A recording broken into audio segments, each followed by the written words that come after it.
May nag-comment sa atin, sabi niya may kilala ako, born again pero salbahe. So bakit pa mag-born again?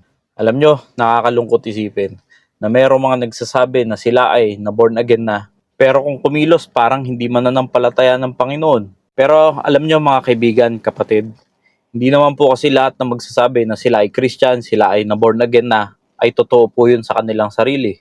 Meron din kasi mga tao na nagsasabi ay sila ay Christian na, sila ay na born again na, pero hindi mo makita sa kanilang mga kilos at gawa. So yan po yung mga tinatawag na professing Christian. Hanggang sa bibig lang po sila, sinasabi nila na sila ay totoong tumanggap na sa Panginoon, pero hindi mo makita sa kanilang mga kilos at gawa. Meron po kasing fruit of salvation. Once na ikaw ay nasave na, meron pong resulta yan. At makikita po yan sa kabaguhan ng buhay natin.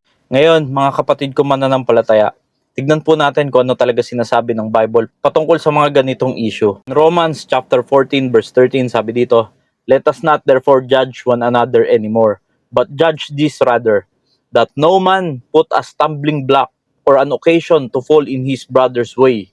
Sabi po dito ni Apostol Pablo, tayo po na mananampalataya ng Panginoon, huwag na tayong humusga sa ating kapwa dahil marami rin naman po sa mga tumanggap sa Panginoong Jesucristo ay mga ligaw na tupa. Katulad ko po, isa na rin po ako doon. Dati po ako naliligaw na tupa. Hindi ko alam kung ano yung ginagawa ko sa buhay. Kaya pinapayuhan niya po ang mga mananampalataya dito na huwag na silang maglagay ng ikatitisod pa ng mga kapatid, lalo na yung mga hindi pa nailalapit sa Panginoon. Kasi tatandaan po natin bilang mananampalataya ng Panginoon, paano nga po natin sila madadala sa Panginoon o paano natin mawiwin ang kanilang kaluluwa kung tayo po mismo nagiging katisuran nila? Imbis na tayo yung nagiging liwanag sa kanila sa sanlibutan, tayo pa yung nagdadala sa kanila sa kadiliman. In 1 Corinthians chapter 8 verse 9 sabi dito, "But take heed lest by any means this liberty of yours become a stumbling block to them that are weak." Tayo po lahat bilang mananampalataya ng Panginoon, meron tayo kanya-kanyang liberty. Pero wag po nating gamitin ang liberty na ito or kalayaang ito upang maging kakatisuran ng mga kapatiran or ng mga hindi pa nananampalataya sa Panginoon. Wag po nating abusuin ng kalayaang ito. Nag-uumpisa pa lang sila manampalataya, nag-uumpisa pa lang silang kumilala sa Panginoon, ibabagsak na agad natin. Wag po maging ganyan ang ating kaisipan. Imbis na nailalapit natin sila sa Panginoon, lalo pa sila ngayon lalayo dahil sa mga ganitong pangyayari.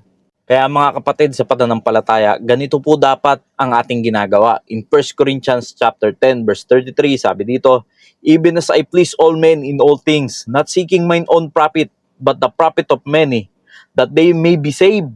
Hindi na natin kailangan mag-isip pa ng kung anong bagay para sa ating sariling kapakinabangan. Dapat ang isipin po natin mga kapatid ay kung paano natin mailalapit sila lalo sa Panginoon para sila din naman ay makaranas ng kaligtasan na nararanasan natin. Kasi minsan ang tao, gagawa lang yan dahil iniisip niya may kapakinabangan siya sa kapwa niya. Pero ang sinasabi dito, hindi po. Mas importante po ang kaligtasan ng tao kaysa sa kung ano pa mang bagay. 1 Corinthians chapter 9 verse 22 sabi dito, "To the weak become I as weak, that I might gain the weak. I am made all things to all men, that I might by all means save some." Kita po natin dito kung paano mag-adjust si Apostol Paul sa mga tao. Sa mga mahihina ay nagaring mahina din siya upang ilibel niya ang kanyang sarili sa mga taong ito. O ang mga taong wala pa sa Panginoon. Yan ang ginawa ni Apostol Paul. Nakibagay siya sa mga tao para lang maipahayag niya ang pangalan ng Panginoong Jesucristo at malaman din naman nila ang totoong kaligtasan. Kaya nga sabi sa dulo ng verse, by all means, save some. Ibig sabihin, nag-adjust siya sa lahat ng kaparaanan para lang maipahayag niya ang kaligtasan. Kaya tayo po mga kapatid, dapat matutunan din natin na hindi porket tayo na nakakilala na sa Panginoon ay magiging ganoon ang ugali natin sa mga kapwa natin na hindi pa nakakakilala sa Panginoon. Dapat din nating matutunan na ilibel natin ang ating sarili sa kanila upang sa kahit na anong kaparaanan ay mahikayat natin sila sa Panginoon. Kasi nga naman, paano natin ipapahayag ang gospel sa kanila kung simula pa lang, naging katitisuran na tayo sa kanila. Sa simula pa lang, naging salbahe na tayo sa kanila. Tingin nyo, makikinig pa kaya sila sa atin? Kaya mga kapatid, tayo po, mag-ingat tayo sa ating mga ugali, sa ating mga sarili, at patuloy po tayo na maghikayat pa ng kaluluwa sa Panginoong Jesucristo. Maraming salamat po, and God bless you all.